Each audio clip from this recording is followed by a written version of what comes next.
For the longest time, people has been telling me about the contrast or the difference in terms of cost of living between London and other cities outside of London.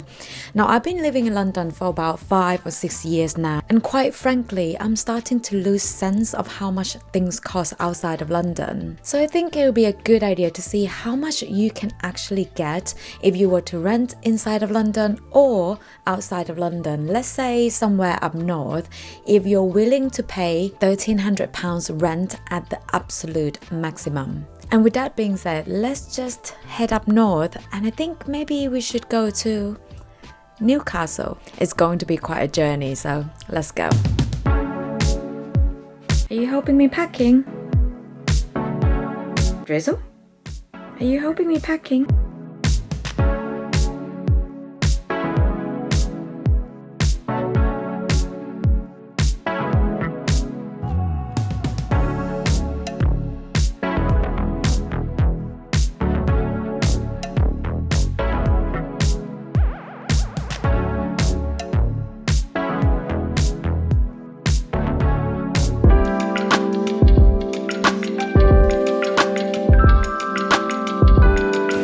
Do you want to see how much is a haircut here?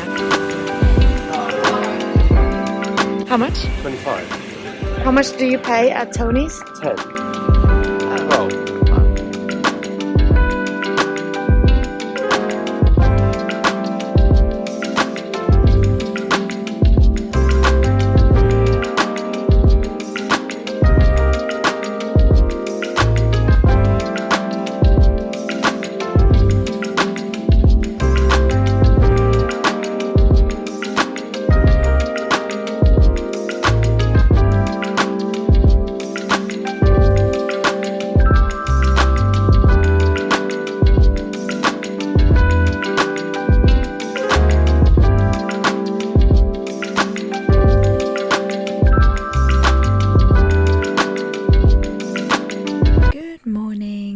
We are checking out the flat later on today, so I'm really excited.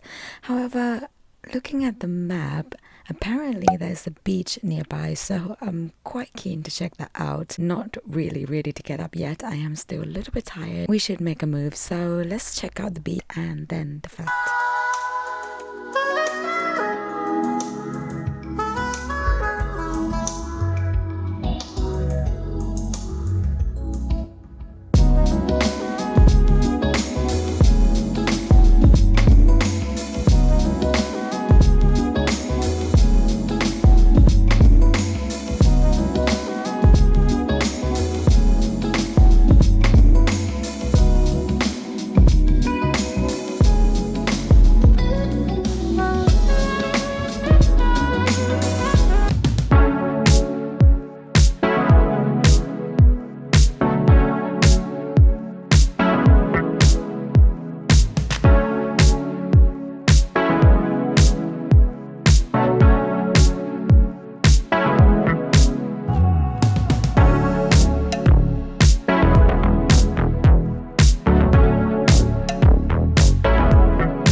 And we're back to London.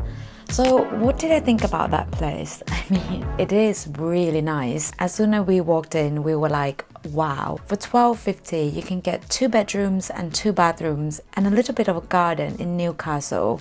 And that property is also located in a pretty good location. It is located in an area called Jesmond, which is, I think from research, quite like a posh area in Newcastle, and it's close to city centre. Overall, pretty good location and really good space for that price. I'm sold. But now let's have a look at what you can actually get in London for the price of £1,300. I don't know, because London is just so big. Maybe start with somewhere in central London. Let's see what we can get with that price. So I've called a couple of properties in the city of London, and it seems like they are all not available anymore.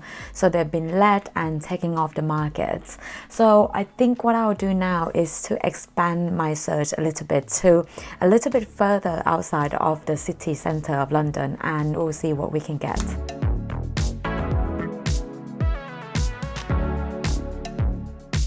it is quite difficult to get the entire place in London for that price, even though when we expand the search, as you can see, most of them are going to be house share, which is kind of not what I'm aiming for, because I do want to compare sort of like for like.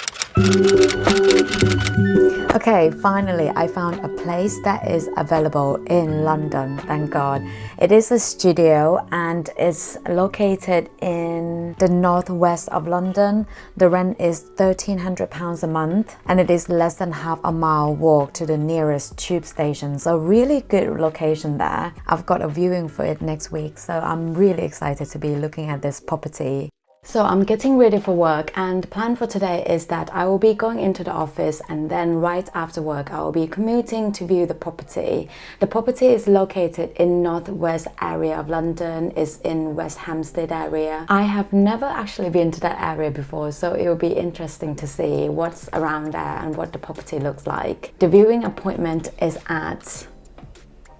oh, well, this is a nightmare. The letting agent emailed me last night, which I missed, saying that just to let you know, the property we were due to view tomorrow on Abbey Road has now been let.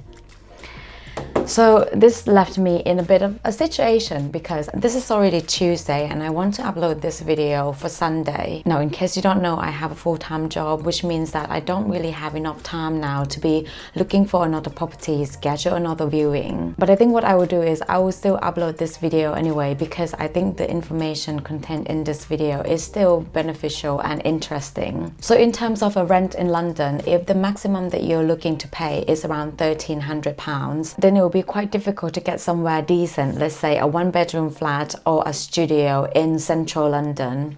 And when I mean central London is, if in case you don't know this, London has different zones.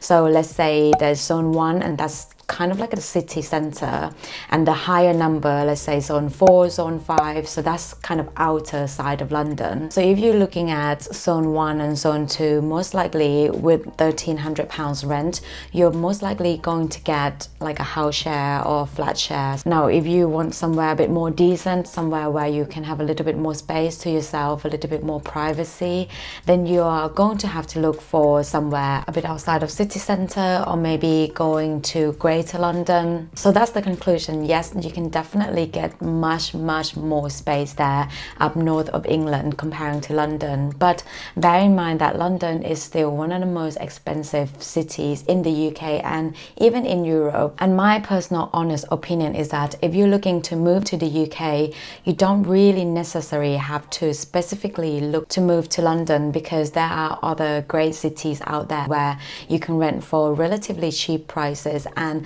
there are still a lot going on in those cities in terms of pubs, bars and restaurants. I do hope you found this video helpful, informative and entertaining and all that jazz. I thank you so much for watching and I will see you in the next video. In the meantime, please do take care of yourself. Bye.